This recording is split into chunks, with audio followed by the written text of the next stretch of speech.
Welcome to the Gavel. Thanks for joining us. I am Terry Ikumi. This week we begin with the public hearing on the controversial Infectious Diseases Bill.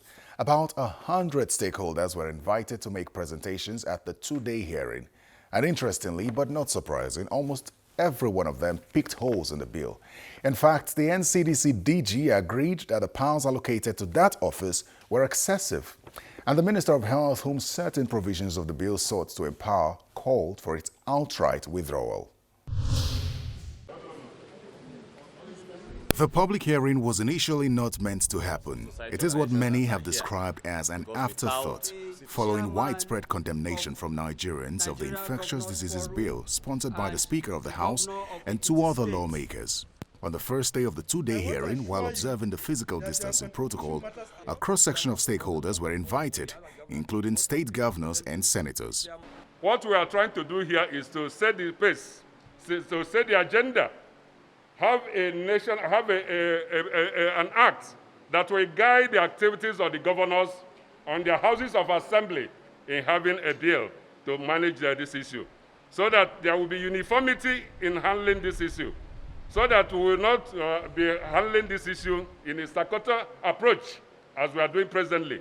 We know the Quarantine Act is that of the federal. The state government cannot legislate in that area. That one is exclusive to us here. We are handling that, and the shortcomings we have noticed in the 1926 Quarantine Act. We are trying to correct them and bring them to speed to solve the problems here. So on behalf of my colleagues in the National Assembly, we are totally behind this good effort by the House of Representatives in taking the lead. Very shortly, the Senate of the Federal Republic will be convoking this kind of a forum too, where we are going to find solution to this. This shows what Sonunu and his colleagues are doing here today is to show that we are representatives of the people. We don't take laws into our hands. We want informed opinion from the society to make input into what we are doing, so that at the end of the day, we are going to have a legislation that have the national appeal. This public hearing, the conversations that we'll hold here today and tomorrow, the numerous written contributions we have received and will consider as we work towards improving this bill are a bold statement of our resolve to continue to act in the finest democratic traditions as a legislative institution. The control of infectious disease bill is but a legislative proposal. It is agreed that it could be an imperfect document, as is the nature of such proposals, and we will be improving substantially through interactions with stakeholders, civil society, and citizens in pursuit of the common objective of achieving policy interventions that will enhance the well-being of the generality of the people of the Federal Republic of Nigeria. I ask all of you who have taken the time to be here today to participate in these hearings with an open mind. When the bill was introduced on the 28th of April, it was scheduled to be passed through first, second and third reading within an hour, but was opposed by some lawmakers who questioned the powers given to the Director General of the NCDC. That position is shared by the state governors. This act and the bill, both the Quarantine Act, and even now the bill, gives governors and states very scant operational space to maneuver. And even the limited space that was given in the Quarantine Act is being taken away by this bill that we're currently considering. The bill takes away the only authority the governors have to take specific steps and measures in their domains during an outbreak of an infectious disease. A situation where state governors do not have any power to make regulations in their states in the event of an outbreak of an infectious disease, or to declare any part of the state an infectious area, is not only inimical to the country's federalism, but also a recipe for disaster which cannot be managed by NCDC. So the situation will pose a challenge if states need to urgently make regulations to control the further spread of an infectious disease where the president is yet to do so. And we've seen that in our current situation. The President, in the COVID-19 regulations, restricted movement in only 2 states, Lagos and Ogun, including the FCT. And this would have been chaotic had this bill been in existence before this current pandemic, because the existing legislation governing infectious diseases and curbing the spread thereof. The state governors, in exercise of the powers vested in them by the Quarantine Act, have all taken steps to issue executive orders, because that is provided for in the Quarantine Act.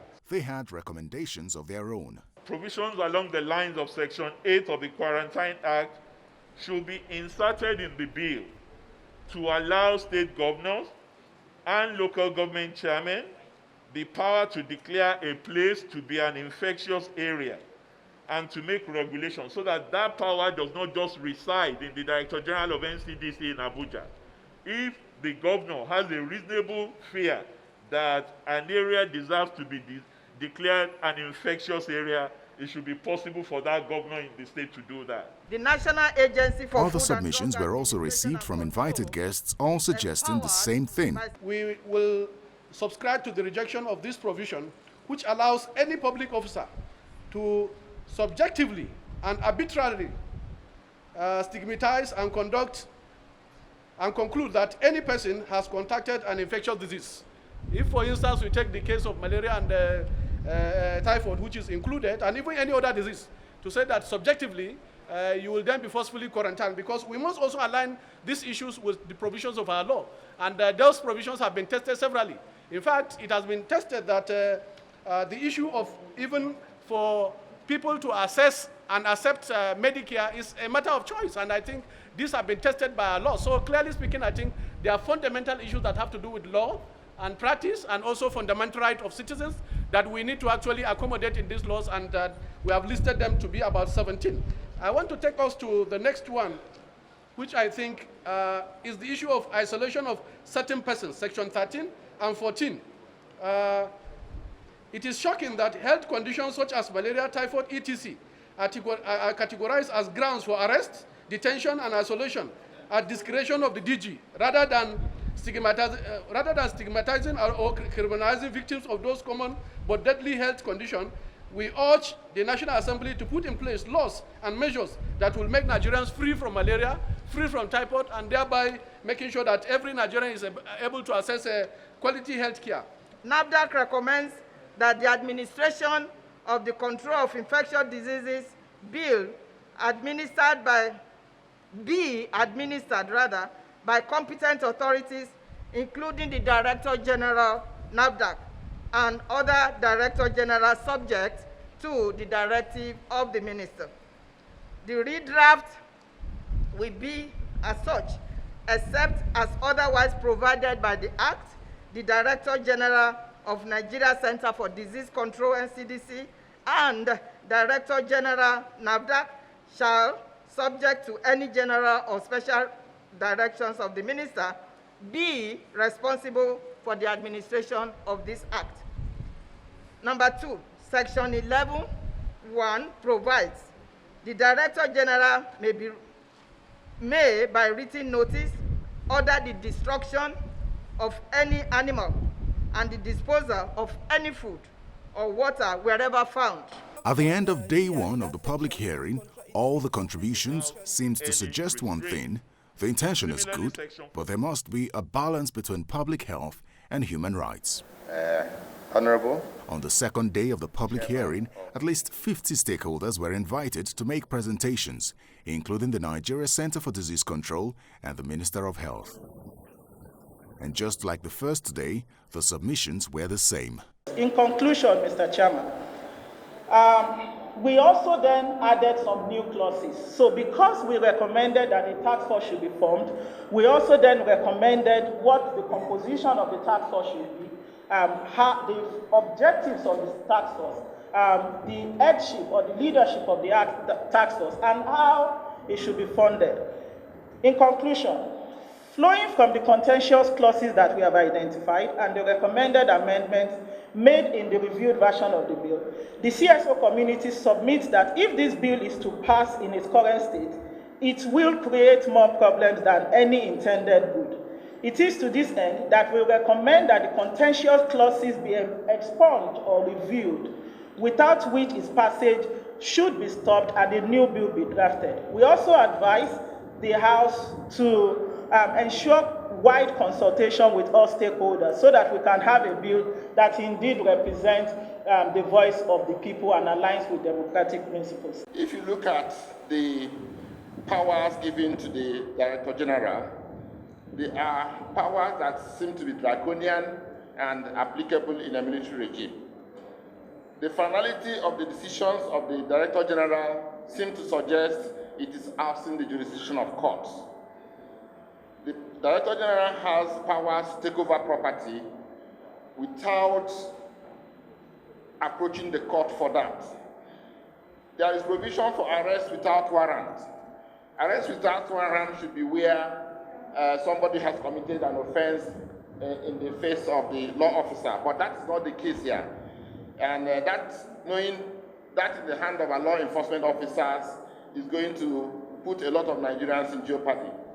There's provision for use of force all over the statute, all over the bill.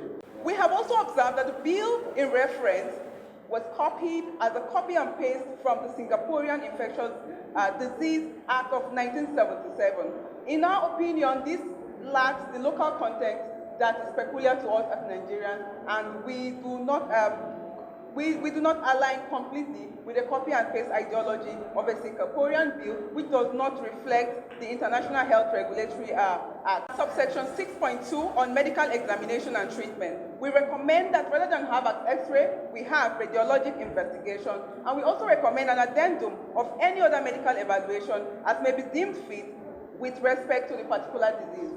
When it was the turn of the NCDC, the Director General summed up the controversial bill like this. The bill as it is falls slightly short of creating the statutory framework for timely dissemination of information between relevant MDAs.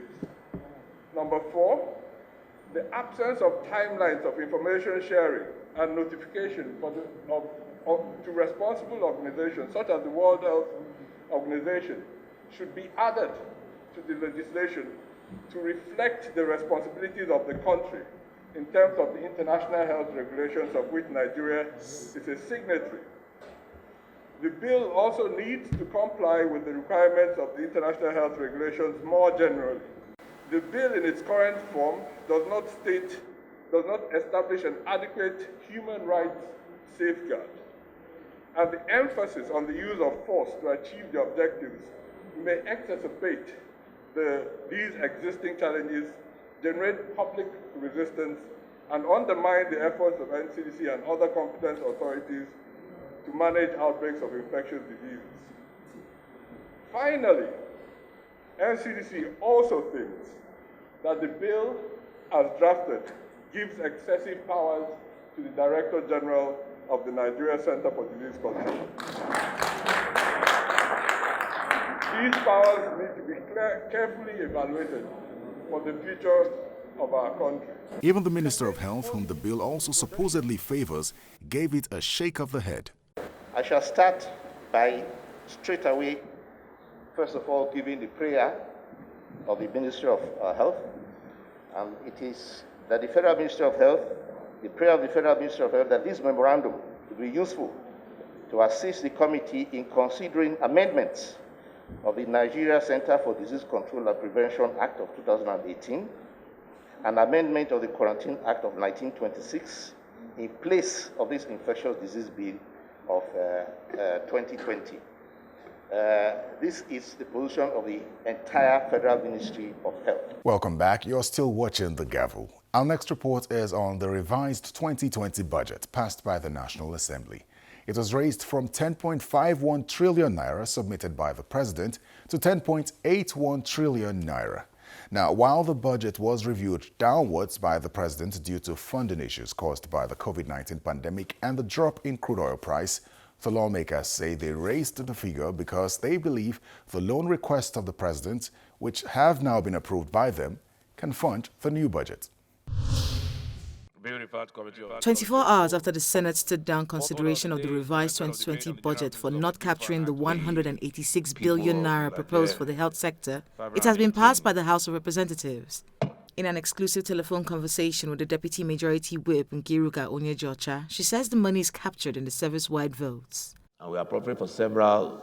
However, before the House passed the budget, the Speaker of the House of Representatives spoke on the need to capture the resident doctors in the budget to avert the planned strike of June the 15th. The Nigerian Association of Resident Doctors, they are going on strike on Monday, 15th.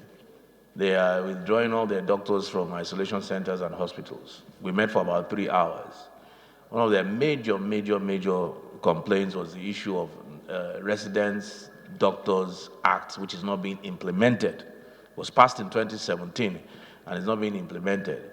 What is the implementation problem? It's not funded. It's not funded, so the resident doctors are not getting paid for their training and all of that. So whatever we do in this budget, I think there are even agreements signed by the ministers since last year, 8 months ago, and yet it did not come in the budget. So when we're talking about COVID, we're talking about frontliners, then what are we talking about if we cannot pay our resident doctors? So whatever we do, we need to find their 4 billion in this budget. So you will advise us at what point, at what stage do we get their 4 billion? To avoid our health system being jeopardized, and following the several agreements reached by the Resident Doctors Association, in line with their hazard allowances, I hereby move that we add the total allowances running to 4 billion under service-wide vote, which to be recorded under service-wide vote. An additional 4 billion naira was added to the budget, bringing the total to 10.805 trillion naira. The breakdown shows statutory transfers of 422.8 billion naira, debt service 2.9 trillion naira, recurrent non-debt expenditure 4.9 trillion naira, and capital expenditure 2.5 trillion naira. It also shows a capital supplementation of 610.3 billion naira, which captures the COVID-19 intervention fund of 286 billion naira and construction of National Assembly Library at 2 billion naira. An amendment on the budget size and statutory transfers was, however, made on the next legislative day. The total statutory transfer was increased from 422,775,979,362 naira to 428,032,186,792 naira, bringing the total budget to 10.8110 trillion naira. Meanwhile, the House also approved the President's request to borrow 5.513 billion naira externally. The same figure was passed in the Senate. The 301 billion naira added to the proposal made by the executive is a result of increases in capital expenditure to 2.488 trillion naira. Recurrent expenditure jerked up from the earlier proposed 4.928 trillion naira to 4.942 trillion naira, and statutory transfers increased from 398.505 billion naira to 428.033 billion naira. Benchmark price of crude was increased to $28 per barrel, an exchange rate of 360 naira to a dollar, as well as 2.951 trillion naira for debt servicing and 500 billion naira as intervention fund for COVID-19. This is one of very important legislations and intervention. The country is waiting for this, and with this, we have joined our colleagues in the House who passed the bill. We have done this, but we have other things waiting for us in relation to this. We are supposed to ensure that we oversight on these projects, and more especially when we had to borrow money to fund some of these projects. It is very crucial that we ensure that there is value for money. Every project that is mentioned here should be implemented appropriately and accordingly. So all our committees, our standing committees, should ensure that we continue to carry out our oversights. The lawmakers say the increase from 10.509 submitted by the President to 10.8110 passed by the House will be funded by the loans proposed by President Muhammadu Buhari. Now let's take a look at other activities in the two chambers of the National Assembly, including the honor and award given to Deputy Commissioner of Police Abba Kyari by the House of Representatives. The Senate is directing its Committee on Health to meet with the Nigeria Center for Disease Control following the mysterious deaths recorded in Bonny Island, Rivers State. The Senate observed that this directive is in response to a motion by Senator Betty Apiafi bringing the situation in Bonny Rivers State to the attention of the upper chamber. The Senate recalls that in the last week of March 2020, there were incidents of large quantities of dead fish around the Bonny and Donish shores, and indeed several coastal communities along the Atlantic shoreline in the Niger Delta region, stretching from Rivers State, Bayelsa, Delta, Akwa Ibom, and Ondo states. The Senate is aware that less than 6 weeks after the mysterious deaths, less than 6 weeks later, mysterious deaths have been occurring in Bonny Island in Rivers State, and is reported to have claimed, as at the time I was doing this motion last week, it was 13, but it's more than 13 lives now. The Senate is further aware that officials of the Rivers State Ministry of Health and the Nigerian Center for Disease Control have collected samples in Bonny Island, Rivers State, for testing to determine what is responsible for the strange occurrence, which has defined the symptoms to include loss of sense of smell, taste, fever, weakness, vomiting, and stooling. Meanwhile, the Senate is enacting a critical legislation to protect victims of rape against any form of stigmatization in the country. The bill, which scaled second reading during Wednesday's plenary session, provides for the prosecution and punishment of any person or group of persons who stigmatizes such victims. A rape victim goes to police to report, and the policeman or woman tells the victim to go and sort it out at home, as it is a domestic case. And the consequences of such act is that the victim is left at the mercy of the society without protection. This sort of stigma has prevented many survivors from reporting abuse and seeking justice. Victims of insurgency and other violent acts need this kind of laws that will not only promote gender equality, the empowerment of women and girls as fundamental to all efforts to prevent and address sexual violence in conflict, but can also progressively uplift such victims by making sure that assistance was not subjected to undesirable limitations, such as denial of a normal livelihood, employment, or the provision of sexual and reproductive health care to help survivors in a standardized manner. Part of the objectives of this bill is to provide legal solutions and norms to the serious psychological and traumatic experiences such victims suffered, with a view to help the victims understand and deal better with what they are going through and see themselves equal like all of us. The attention of the House was also drawn to a road project in Anambra State, which was abandoned after gulping over 2 billion naira. The contract for the rehabilitation of Otuachi Ibaji Nzame Norma, Ihaka, Ibaji section of Otuacha, Odolu, Ajegu Road was awarded to Messias Niger Construction Limited on 16th December 2009. The House consigned that the road rehabilitation project that was awarded 11 years ago was last funded in 2017, that thus leading to its abandonment by the contractor to the chagrin of the people of the communities where the road traverses. On Thursday, the House of Representatives received and honored Deputy Commissioner of Police Abba Kyari for what they describe as outstanding service.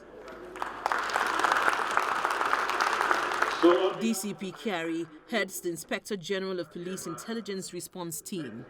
Congratulations.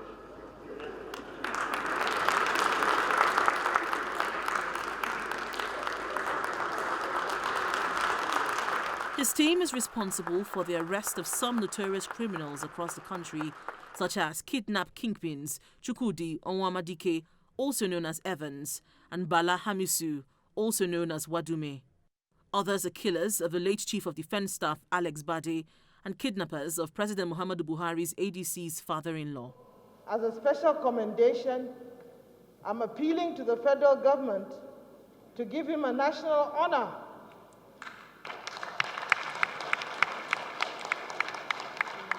in recognition of his selfless duty to his nation. Let me remind all of us that Mr. Kyari has risen beyond the various challenges currently limiting the effectiveness of the Nigerian police to shine as an example of excellence, courage, and service. After that, the House received the National Security Advisor, Chief of Defense Staff, Director General of the Department of State Services, and the Inspector General of Police. They had a closed-door meeting over the insecurity in the country. Well, that's it on The Gavel. Thanks for watching. Send feedback to thegavel@channelstv.com. I am Terry Ikumi. Stay safe.